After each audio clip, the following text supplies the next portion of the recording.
سورۃ الزخرف مکی سورت ہے، 7 رکوع ہیں، 89 آیات ہیں اور 3400 حروف ہیں۔ الزخرف کا لفظ اس سورت کی آیت نمبر 35 یعنی 35 میں آیا ہے۔ اس سورت میں متاع دنیا کی حقیقت اور اس سے بچنے کی تلقین کا مضمون موجود ہے، اور حقیقت یہ ہے کہ جب تک انسان دنیا کی حقیقت کو نہ سمجھے اور دنیا کو بس اتنا ہی مقام نہ دے جتنا کہ اس کا ہے، اس وقت تک وہ اپنی حقیقی فلاح اور کامیابی کے لیے کام نہیں کر سکتا۔ بسم اللہ الرحمن الرحیم، حامیم، حروف مقطعات۔ والکتاب المبین، قسم ہے کتاب مبین کی۔ کتاب سے مراد یہاں قرآن مجید ہے، اور المبین جو خود بھی روشن ہے اور ہدایت اور گمراہی کے درمیان وضاحت کرنے والی ہے۔ جیسے کہ دیگر مکی صورتوں کی طرح جن کے شروع میں حروف مقطعات آئے ہیں، اور جیسا کہ ان کا ایک عام طریقہ ہے کہ حروف مقطعات کے بعد قرآن مجید کی بات ہوتی ہے، تو یہاں بھی قرآن مجید ہی کی بات کی جا رہی ہے اور قرآن مجید کی قسم کھائی جا رہی ہے۔ قرآن مجید کو گواہ بنایا جا رہا ہے کس بات پر؟ انا جعلناہ قرآنا عربیا لعلکم تعقلون، کہ بے شک اتارا ہے ہم نے اس کو قرآن عربی تاکہ تم سمجھ سکو۔ جعلناہ کا لفظ جو ہے جعل سے ہے۔ جعل کے کئی معنی ہوتے ہیں۔ عام طور پر جعل کا معنی بنانا کیا جاتا ہے، جعل لکم الارض فراشا، تو خلق کے معنی میں۔ یہ آیت چونکہ متشابہات میں سے ہے، اس آیت سے بعض لوگوں نے جعل بمعنی خلق کا قرار دے کر قرآن کو اللہ کی مخلوق قرار دیا، اور یہاں سے فتنہ خلق قرآن نے جنم لیا۔ اس کو رفع کرنے کے لیے کیسی کیسی قربانیاں دی گئیں، اور امام احمد بن حنبل نے کتنے کوڑے کھائے اس بات کو بیان کرنے میں کہ قرآن مخلوق نہیں بلکہ اللہ کا کلام ہے۔ تو جعل بمعنی انزلہ ہے یہاں۔ انا جعلناہ قرآنا عربیا، ہم نے اس کو عربی قرآن کے طور پر اتارا ہے، بھیجا ہے، لعلکم تعقلون، تاکہ تم سمجھ سکو۔ تو قرآن پاک کا بزبان عربی آنا، سورۃ الزمر میں بھی اس کا ذکر آیا، آیت 28 میں، قرآنا عربیا غیر ذی عوج۔ سورۃ الشعراء میں آتا ہے بلسان عربی مبین، یعنی یہ کتاب فصیح ترین زبان میں نازل ہوئی ہے تاکہ تم اس کو اچھی طرح سمجھ سکو۔ لعلکم تعقلون، اے اہل عرب یہ تمہاری اپنی زبان میں اتری ہے، اور تمہاری زبان میں سے بھی بہترین فصیح عربی میں ہے تاکہ تمہیں سمجھنے میں کچھ مشکل نہ ہو۔ وَإِنَّهُ فِي أُمِّ الْكِتَابِ، اور بے شک وہ ام الکتاب میں ہے، محفوظ۔ ام الکتاب کیا ہے؟ لوح محفوظ، یعنی قرآن کی اصل لوح محفوظ میں محفوظ ہے، جیسا کہ سورۃ الواقعہ میں آتا ہے، آیت 77 سے 80 تک، انہ لقرآن کریم فی کتاب مکنون لا یمسہ الا المطہرون تنزیل من رب العالمین۔ اور پھر سورۃ عبسہ میں آتا ہے، کلا انہا تذکرہ فمن شاء ذکرہ فی صحف مکرمہ مرفوعۃ مطہرہ۔ تو اسی لیے فرمایا لدینا، ہمارے پاس، لعلی البتہ بلند مرتبے والا ہے، مرفوعہ مطہرہ، حکیم حکمت والا ہے۔ تو یہاں قرآن مجید کی کئی صفات کا پتہ چل رہا ہے۔ پہلی صفت کہ یہ کتاب مبین ہے، اپنا مدعا خوب کھول کر بیان کرنے والی ہے، حق اور ناحق کو خوب خوب واضح کرنے والی ہے۔ پھر یہ کہ عربی زبان میں ہے، اور پھر یہ کہ ام الکتاب یعنی لوح محفوظ میں ہے، اور پھر لعلی بلند مرتبہ ہے، بلند رتبے والی ہے۔ کوئی دوسری کتاب لفظی اور مانوی اعتبار سے اس کے ہم پلہ نہیں، برابر نہیں۔ ملائے اعلیٰ میں اس کو نہایت اعلیٰ مقام حاصل ہے، یعنی نہ صرف یہ کہ دنیا میں بلکہ اللہ کے ہاں اس کا مرتبہ بلند ہے، فرشتوں کے ہاں اس کا مرتبہ بلند ہے۔ فی صحف مکرمۃ مرفوعۃ مطہرۃ۔ حکیم، اور ایک اور صفت کیا ہے کہ یہ کتاب پر حکمت ہے۔ ایسی کتاب کوئی اور دنیا میں نہیں پائی جاتی. لہذا اس کتاب کے پڑھنے والوں، سمجھنے والوں اور جاننے والوں کو اس کی قدر کرنی چاہیے. وہ چیز جو اللہ کے ہاں قابل قدر ہے، پر حکمت ہے، بین ہے، معزز ہے، اگر زمین کے رہنے والوں میں سے کوئی اس کا یہ مقام نہیں پہچانتا یا اس کی قدر نہیں کرتا تو وہ خود بد نصیب ہے. کوئی چیز اس کے ہم پلہ ہے ہی نہیں، کیونکہ باقی تمام چیزیں اللہ کی مخلوق ہیں اور یہ کتاب اللہ کا کلام ہے. افنضرب عنکم الذکر، کیا فا پھر نضرب ان ہم چھوڑ دیں. ضربہ کے بھی کئی معنی ہوتے ہیں. ضربہ کا معنی بیسیکلی کیا ہوتا ہے؟ مارنا، ایک چیز کو دوسرے پر. اور ضربہ کا معنی بیان کرنا بھی ہوتا ہے. اور ضربہ کے بعد صلہ ان آ جائے تو کیا معنی ہوتا ہے؟ بیان کرنا چھوڑ دینا. جیسے رغبہ کا معنی ہوتا ہے رغبت کرنا، اور رغبہ ان کا کیا معنی ہوتا ہے؟ بے رغبتی کرنا. تو اسی طرح نضرب ان کا کیا مطلب ہے؟ بیان کرنا چھوڑ دینا. افنضرب عنکم الذکر، کیا پھر ہم بیان کرنا چھوڑ دیں تم سے ذکر کو. اور ذکر سے مراد یہاں قرآن مجید ہے، اور کم سے مراد کون ہے؟ اہل مکہ. اے اہل مکہ، کیا ہم تمہیں اتنی عظیم کتاب بیان کرنا چھوڑ دیں، تمہیں نصیحت نہ کریں، تمہیں نہ سمجھائیں، صفحن اعراض کرنے کی وجہ سے. صفحن کا معنی ہوتا ہے گردن کا ایک پہلو، ہاتھ کی ہتھیلی کے لیے بھی آتا ہے. اور گردن کا ایک پہلو کسی طرف کر دینا، یعنی ایک طرف کر دے، گردن کو کسی ایک طرف موڑ لینا. صفحہ کا کیا معنی؟ گردن کو کسی ایک طرف موڑ لینا، گردن پھیر دینا. جب انسان کسی بھی چیز سے گردن پھیرتا ہے تو کیا ہوتا ہے؟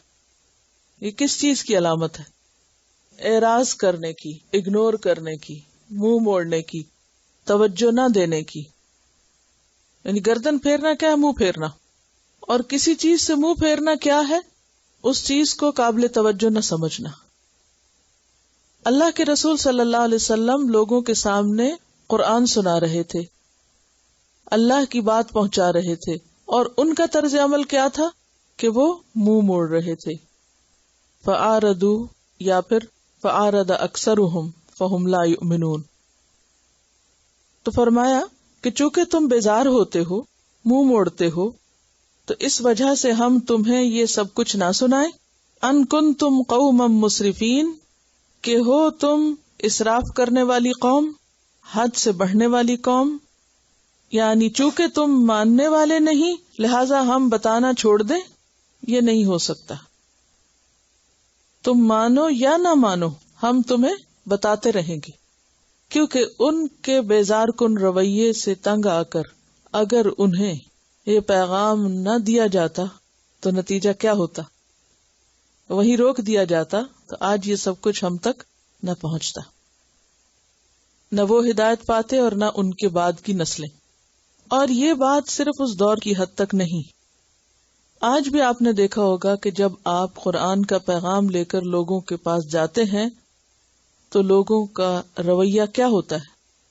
کیا وہ آپ کی پہلی ہی کال پر، آپ کی دعوت پر، آپ کی توجہ دلانے پر سرنگوں کر دیتے ہیں، مان جاتے ہیں، سن لیتے ہیں، دلچسپی لیتے ہیں؟ نہیں. تو پھر کیا بتانا چھوڑ دینا چاہیے؟ کیا بتانا چھوڑنے سے کام آسان ہو جائے گا؟ ہاں، بتانے والے کا تو بہت آسان ہو جائے گا کہ اس کی اذیت ختم ہو جائے گی لوگوں کی بے رخی اور بے نیازی کی وجہ سے. لیکن ایک مبلغ یہ تمام تکلیفیں اٹھا کر ہی اپنا مشن جاری رکھ سکتا ہے. اگر وہ لوگوں کے رحم و کرم پر ہو اور لوگوں کے رویے کے مطابق کام کرے تو وہ یہ کر سکتا ہی نہیں. عام روزمرہ زندگی میں بھی ہم دیکھتے ہیں کہ آپ اپنے بچوں کو کوئی نصیحت کرتے ہیں تو اس وقت ان کے رخ کدھر ہوتے ہیں؟ کتنی دفعہ وہ بہت دھیان سے، توجہ سے آپ کی نصیحت سنتے ہیں؟ ہارڈلی. کبھی دائیں مڑ جائیں گے، کبھی بائیں مڑ جائیں گے، سننا نہیں چاہتے. تو کیا آپ یہ دیکھ کر کہ ان کو چونکہ دلچسپی نہیں لہٰذا چھوڑ دینا چاہیے، چھوڑ دیں گے؟ کیوں نہیں چھوڑتے؟ اس لیے نہیں چھوڑتے ضروری نہیں کہ وہ نصیحت دین کے معاملے میں، ہو سکتا ہے دین کے معاملے میں آپ چھوڑ ہی دیں، لیکن ان کی دنیا کے معاملے میں ان کو نصیحت کرنا نہیں چھوڑتے، خواہ وہ کتنی ہی بے نیازی برتیں، کیونکہ آپ کو ان سے محبت ہے، آپ کو ان کی خیرخواہی مطلوب ہے، لہٰذا وہ دائیں منہ موڑتے ہیں تو آپ دائیں سے آتے ہیں، وہ بائیں موڑتے ہیں تو آپ بائیں سے آتے ہیں، وہ پیٹ پھیر کے جاتے ہیں تو آپ پیچھے جاتے ہیں، اور جب تک آپ کا بس چلتا ہے آپ ان کا پیچھا کرتے رہتے ہیں، کیونکہ آپ کے دل میں اللہ نے ان کی محبت ڈالی ہے، یہ محبت آپ کو مجبور کرتی ہے۔ اسی طرح ایک پیغمبر یا دین کا پیغام پہنچانے والے کے دل میں بھی انسانوں کی محبت ہوتی، وہ ڈال دی جاتی ہے، اور وہ محبت یک طرفہ ہوتی ہے، انسانوں کی طرف سے جواب ملے یا نہ ملے، پہنچانے والا پہنچاتا رہتا ہے، کیونکہ اگر وہ لوگوں کے رویے کا تابع ہو جائے تو وہ یہ کام نہیں کر سکتا۔ عام طور پر ہمارا رویہ کیا ہوتا ہے کہ سب سے زیادہ ہمیں اپنی ذات سے دلچسپی ہوتی، اس کے بعد اپنے گھر والوں سے ہوتی، اس کے بعد اپنے دوست احباب سے اور خاندان برادری سے، اور اس کے بعد زیادہ سے زیادہ ہماری سوچ جاتی ہے تو مسلمانوں کی حد تک۔ ہم امت کی بات بہت کرتے ہیں اور امت کا غم اور درد ہمارے سینے میں بہت رہتا ہے، لیکن اس سے آگے ہم نہیں سوچتے، اس سے آگے کون ہے جو امت میں برائے نام شامل نہیں۔ بہت سے لوگ تو پیدائشی طور پر امت میں شامل ہو گئے نا، لیکن اللہ کی ایک بڑی مخلوق ایسی ہے کہ جو پیدائشی طور پر اس میں شامل نہیں۔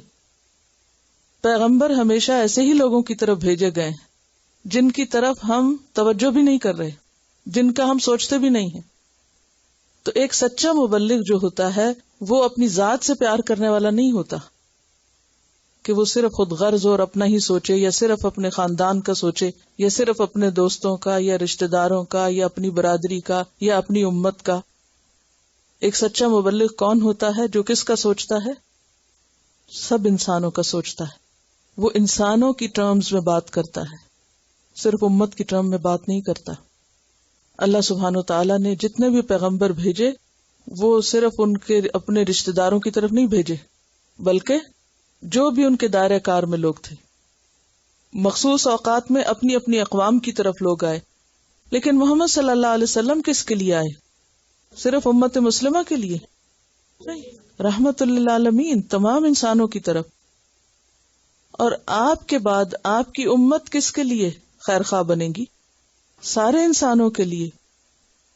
اور جب تک سارے انسانوں کی ہمدردی آپ کے دل میں نہیں ہوگی، اس وقت تک آپ تکلیف اٹھا کر، ان کی طرف سے مخالفت سہ کر، اعراض دیکھ کر ان تک پیغام نہیں پہنچا سکتے۔ اگر آپ نے ان کو اپنا دشمن اور خود کو ان کا دشمن ثابت کیا تو اس سے دین نہیں پھیل سکتا۔ دین اس وقت پھیلتا ہے جب آپ کے دل میں پتھر کھا کے بھی ہمدردی ہو دوسروں کی۔ وہ آپ کو گالیاں دیں تب بھی آپ اپنا پیغام ان کو پہنچاتے جائیں۔ اور یہاں ایک بہت ہی پیار بھرا انداز ہے، ایسے بگڑے ہوئے اور روٹھے ہوئے اور بد مزاج لوگوں تک پیغام پہنچانے کا۔ أَفَنَضْرِبُ عَنْكُمُ الذِّكْرَ صَفْحًا أَن كُنتُمْ قَوْمًا مُسْرِفِينَ، کہ ہم اس وجہ سے تمہیں پیغام نہ پہنچائیں کہ تم حد سے گزرے ہوئے لوگ ہو، مخالفت میں حد سے بڑے ہوئے ہو، خرابیوں میں حد سے بڑے ہو۔ مصرف کون ہوتا ہے؟ حد سے بڑا ہوا، کہ جس کا رویہ اور جس کا طریقہ زندگی اور جس کا لائف سٹائل کیا ہے، حد سے بڑا ہوا، خرابیوں میں، فساد میں، برائیوں میں حد سے بڑا ہوا، دین کی مخالفت میں حد سے بڑا ہوا۔ تو جو حد سے بڑے ہوئے لوگ ہیں اور کسی طرح سننے کو تیار نہیں، کیا ان کو اس لیے پیغام نہیں پہنچایا جائے گا کہ وہ ہماری طرف توجہ ہی نہیں کرتے؟ تو ہم کیا کریں؟ کل رات میں ایک ویڈیو کلپ دیکھ رہی تھی، تو اس میں کسی نیو مسلم کی یا ریورٹ کی چھوٹا سا ایک شارٹ تھا، تو اس نے کہا کہ اس کو کسی نے قرآن مجید دیا اور وہ 3 دنوں میں اس نے پورا پڑھا۔ وہ راتوں کو سوتا نہیں تھا جب تک اس نے اس کو پورا کر نہیں لیا، اور جب پڑھا تو کہا یہی تو تھا جس کی میں تلاش میں تھا، فوراً مسلمان ہو گیا۔ آپ کو نہیں پتا کہ ایک شخص بظاہر اس کا لائف سٹائل کیا ہے اور وہ نظر کیا آتا ہے، لیکن اگر اس کے پاس پیغام پہنچتا ہے تو وہ آپ سے بھی آگے نکل سکتا ہے۔ لیکن آپ اس کو کب دیں گے؟ جب اس کی ہمدردی آپ کے دل میں ہوگی، بھلے وہ کیسا ہی مصرف اور بگڑا ہوا اور خراب کیوں نہ ہو۔ اس کے ظاہر پہ نہیں جائیں گے، کیونکہ دین کا یہ طریقہ نہیں ہے. اپنوں میں تو انسان پروٹیکٹڈ ہوتا ہے نا. آپ اپنے دوستوں میں پروٹیکٹڈ ہیں, اپنے گھر میں پروٹیکٹڈ ہیں, اپنی مسجد میں پروٹیکٹڈ ہیں, اپنے اسکول میں پروٹیکٹڈ ہیں, آپ کی اپنی ایک دنیا ہے. لیکن بات جب بنتی ہے جب آپ وہاں پیغام دیں جہاں آپ پروٹیکٹڈ نہیں ہیں, جو آپ کو دیکھتے ہی منہ دوسری طرف کر لیں, گردن موڑ لیں, تو اس وقت کیا کہیں؟ افنضرب عنکم الذکر صفحا ان کنتم قوما مسرفین. کیا اس لیے تمہیں پیغام پہنچانا چھوڑ دیں کہ تم حد سے بڑے ہوئے لوگ ہو اور منہ موڑ جاتے ہو اور تم کو کوئی طلب نہیں ہے اور نفرت کرتے ہو ہم سے؟ بھلے کرتے رہو, ہم نہیں کریں گے, کیونکہ ہم پر ذمہ داری ہے تمہیں پیغام پہنچانے کی. تو افنضرب عنکم الذکر صفحا ان کنتم قوما مسرفین. اور صفحن کا اگر معنی منہ موڑنا نہیں بلکہ درگزر کرنا کیا جائے تو اس طرح بھی معنی اس کا بنتا ہے کہ کیا ہم تم سے ذکر کو روک دیں, چھوڑ دیں, نظر انداز کرتے ہوئے کہ تم حد سے بڑے ہوئے لوگ ہو, یعنی ہم تم کو اگنور کر دیں. تو صفحن کا لفظ جو ہے ایک ادھر کا اگنور کرنا, ان کا اگنور, اور ایک خود کے انسان اگنور کرنے لگتا ہے. پھر کس کو؟ اس کو جو اس طرف آتا دکھائی نہیں دیتا. تو چونکہ تم مانتے نہیں تو لہٰذا ہم بھی تمہیں اوور لک کر دیں؟ نہیں, یہ نہیں ہو سکتا. وَكَمْ أَرْسَلْنَا مِن نَبِيٍّ فِي الْأَوَّلِينَ. وَكَمْ اور کتنے ہی, أَرْسَلْنَا بھیجے ہم نے. کم کا لفظ جو ہے یہ دو معنوں میں استعمال ہوتا ہے, استفہام کے لیے اور خبر کے لیے.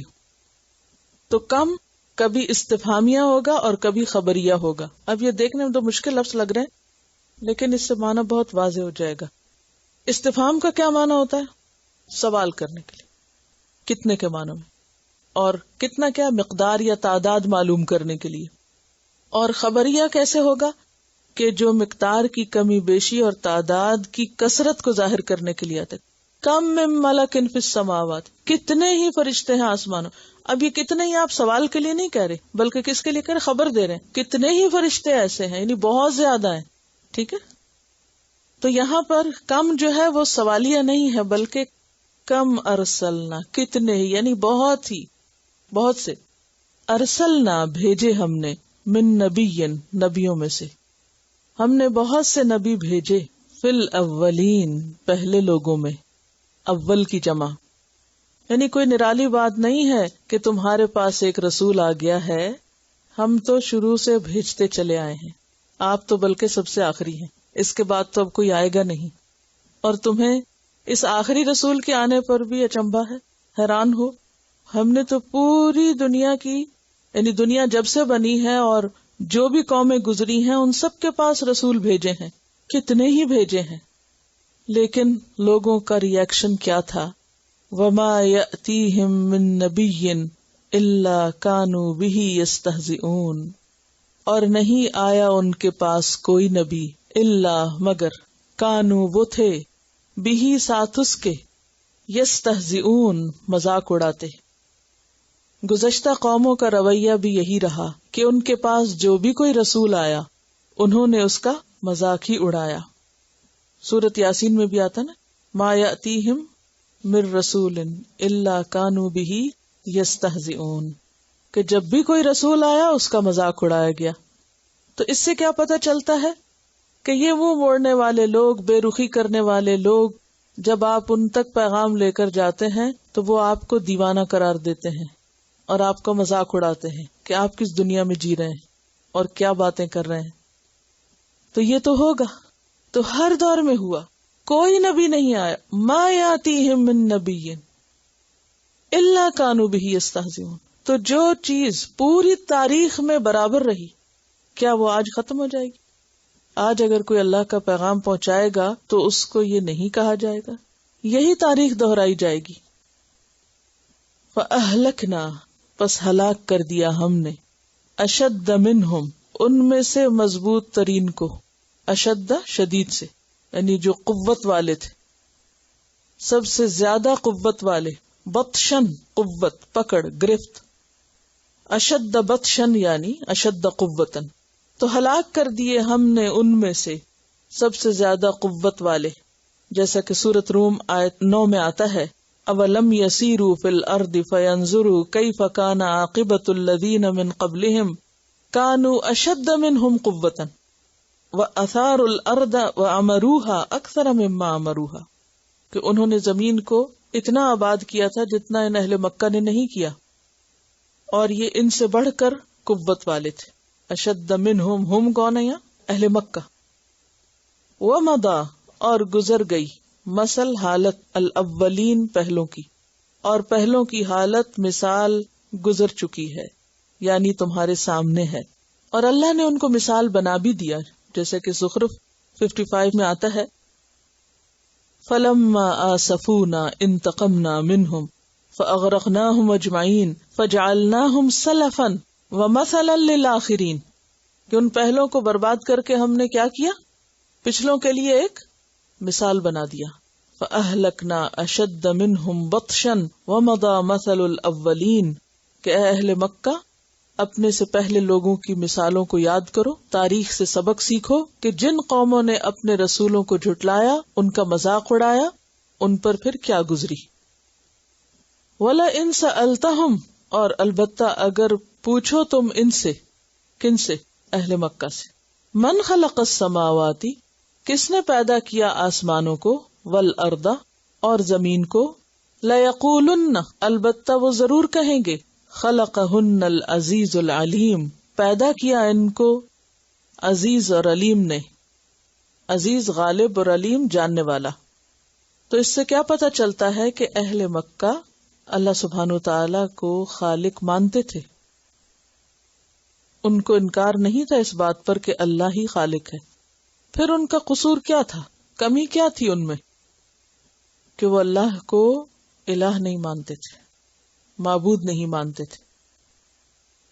آج بھی آپ دیکھیں گے کہ بہت سے لوگ یہ نہیں کہتے کہ اللہ تعالیٰ ہے نہیں، نام کوئی بھی دے، مانتے ہیں کہ ہے، کریٹر ہے، لیکن اس کریٹر کو وہ الہ نہیں مانتے، کیونکہ اگر مانتے ہو تو اس کی عبادت کرے، اگر عبادت کرنا چاہیں تو طریقے معلوم کرے، اور اگر عبادت کرتے بھی ہیں کسی طرح تو اپنے خود ساختہ طریقوں پر، اور اس کے ساتھ اوروں کو بھی شریک کر ڈالتے ہیں، یہاں سے پھر بگاڑ آ جاتا ہے۔ تو خالق کی عبادت اسی طرح کرنا ضروری ہے جس طرح خالق کا مطالبہ ہے، جو اس کو مطلوب ہے۔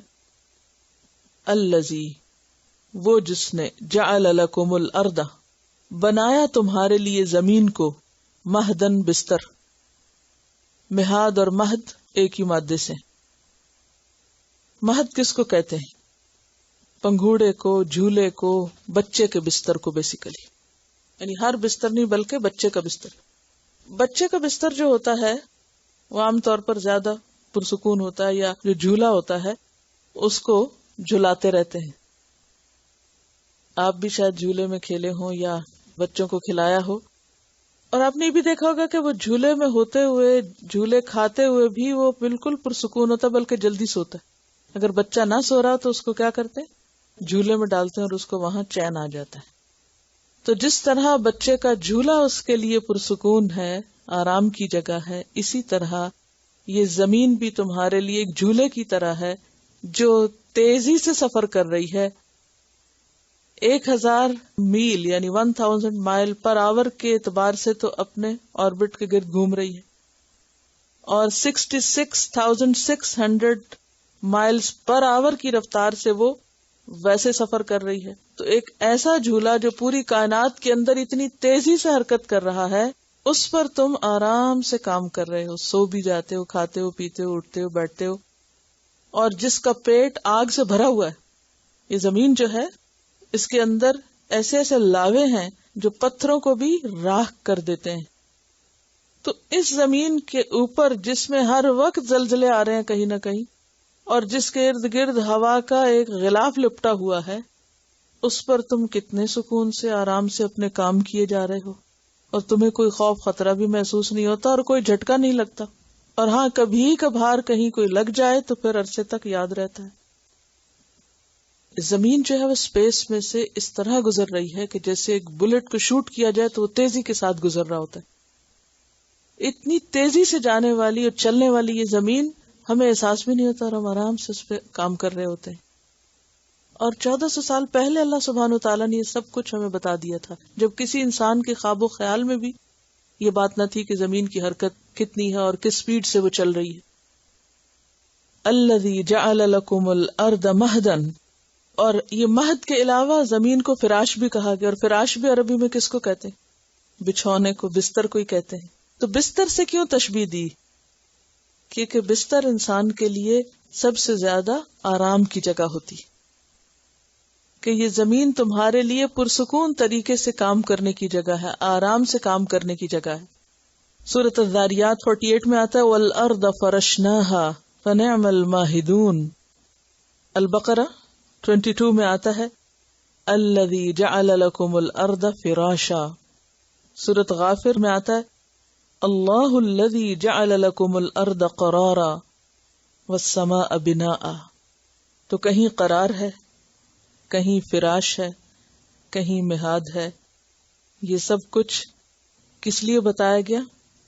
تاکہ انسان اس پر کام کرتے ہوئے اس خالق کی رحمت کو یاد رکھے. سورۃ نوح میں اس کو بساط کہا گیا. بساط کس کو کہتے ہیں؟ بچھونے کو، پھیلانے کی چیز. واللہ جعل لکم الارض بساطا. تو کتنے لفظ ہو گئے؟ قرار، فراش، مہاد، بساط. مہد اور مہاد ایک ہی طرح. وجعل لکم، اور اس نے بنائے تمہارے لیے، فیہا، اس میں، کس میں؟ زمین میں، سبلن، راستے.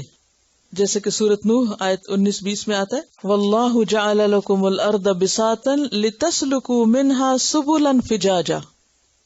اور سورۃ انبیاء میں بھی آتا ہے وجعلنا فیہا فجاجا سبلا، یعنی کشادہ راستے بنائے تمہارے لیے. لعلکم تہتدون، تاکہ تم ہدایت پاؤ.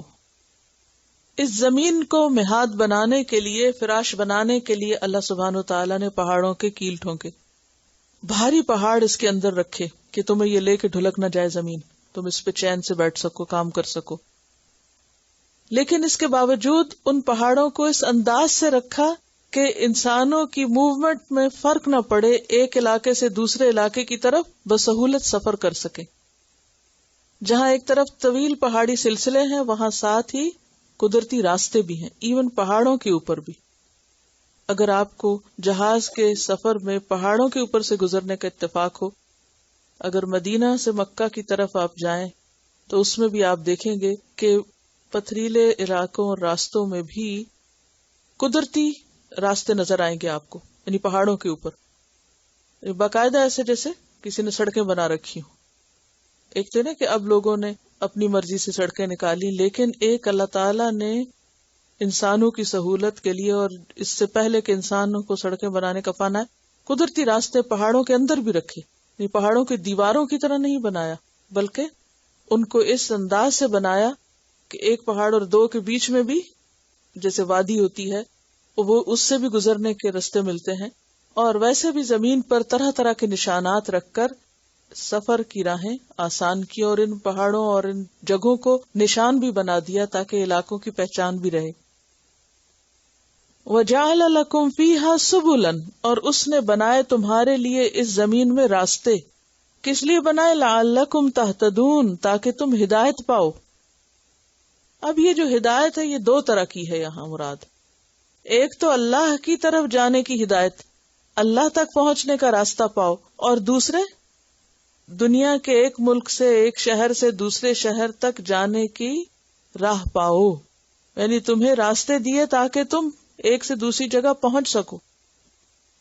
ویسے بھی ضروریات کے لیے اپنے یعنی سفر آسان کر دیا. یہاں پر اللہ تعالیٰ بنیادی طور پر اپنی قدرت کی نشانیاں دکھا رہا ہے بندوں کو تاکہ وہ اسی کی عبادت کریں. وَالَّذِي نَزَّلَ مِنَ السَّمَاءِ مَاءً بِقَدَرٍ، وَالَّذِي، اور وہ اللہ، وہ ذات ہے، نزل، جس نے اتارا. کون سا باب ہے؟ تفعیل.